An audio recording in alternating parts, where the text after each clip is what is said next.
Welcome to Into the Wild Zoo Tours, where I, someone with special needs, shares my love of animals. Today we are going small. How small? 23 acres. The Potawatomi Zoo is one of my favorite zoos to visit because of the rare animals that they have. Spider monkeys, prairie dogs, and even giant eagles, which are pretty rare in the Midwest. Today we are looking at the Discovery Center, which is one of the things you first see when you go into the zoo. Let's begin. This is the first animal you will see, the fennec fox, the smallest of all the fox species. Fennec foxes are known for their large ears, which help them locate prey and regulate their body temperature. Fennec foxes have the largest ears relative to the body size of any canine, and their ears can reach up to 6 inches. Next animal we'll see is the banded mongoose.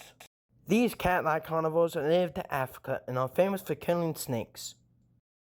Banded mongooses are one of the most social mongooses, living in packs up to 20 mongooses.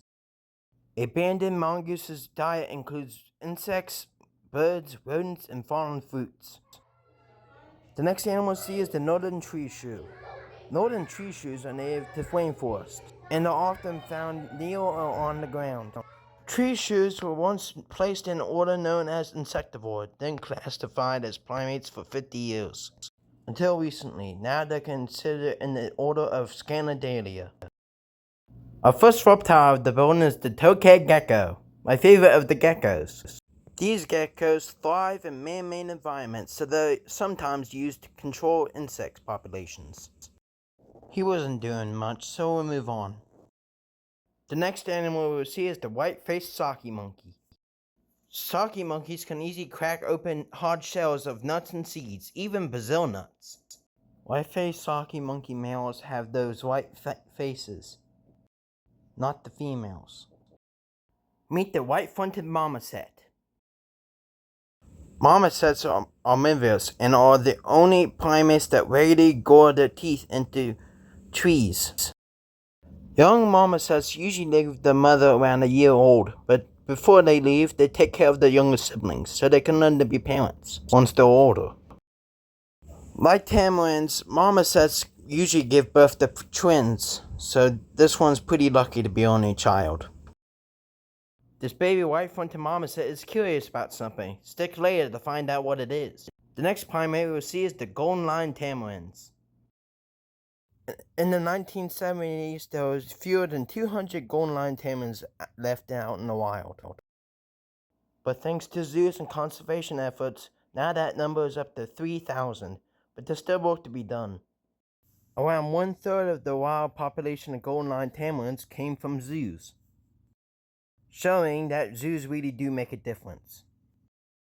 Golden-lined tamarins are omnivorous, feeding on fruits, insects, and small invertebrates. Next time we're at the Potawatomi Zoo, we'll learn about spider monkeys, squirrel monkeys, and howler monkeys. And the reason why the baby marmoset is so curious, the two-toed sloth. Sloths are the slowest mammals on Earth, but why is this? That's because they have a slow metabolism.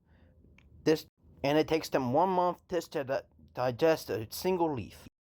Sloths can only eat if their stomach's empty and can starve to death with a full stomach.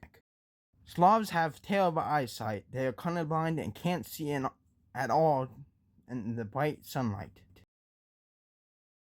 The next time we learn about sloths, we'll see how well they blend into the environment.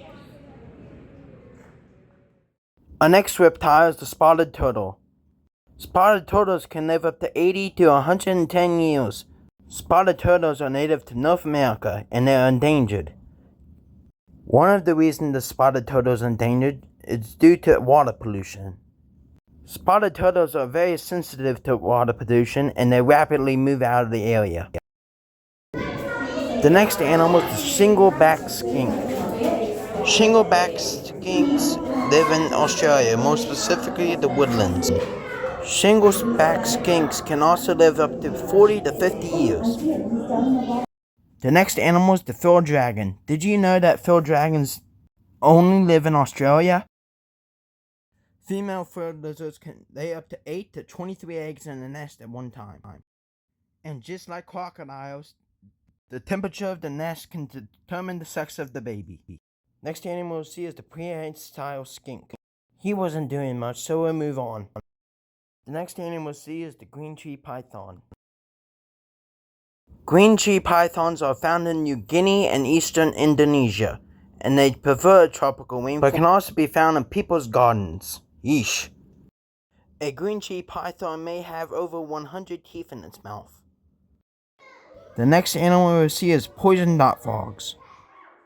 Poison dart frogs like it hot, and they live in the tropical rainforests of South and Central America.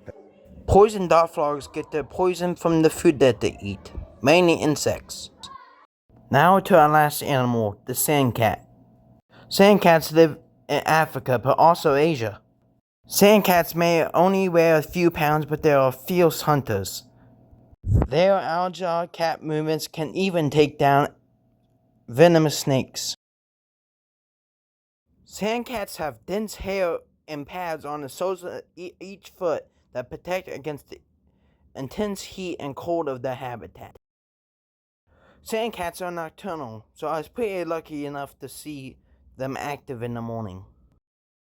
And now I do it for our tour. I hope you all enjoyed. This is one of my favorite sections of the zoo because they have lesser known animals, like tree shrews, golden line tamarins, and sloths. Our next tour, we're going to Pittsburgh to look at the National Aviary. Our first tour of the aviary will be Penguin Point, where we'll see African penguins. We'll see them getting fed and even get right up close to one.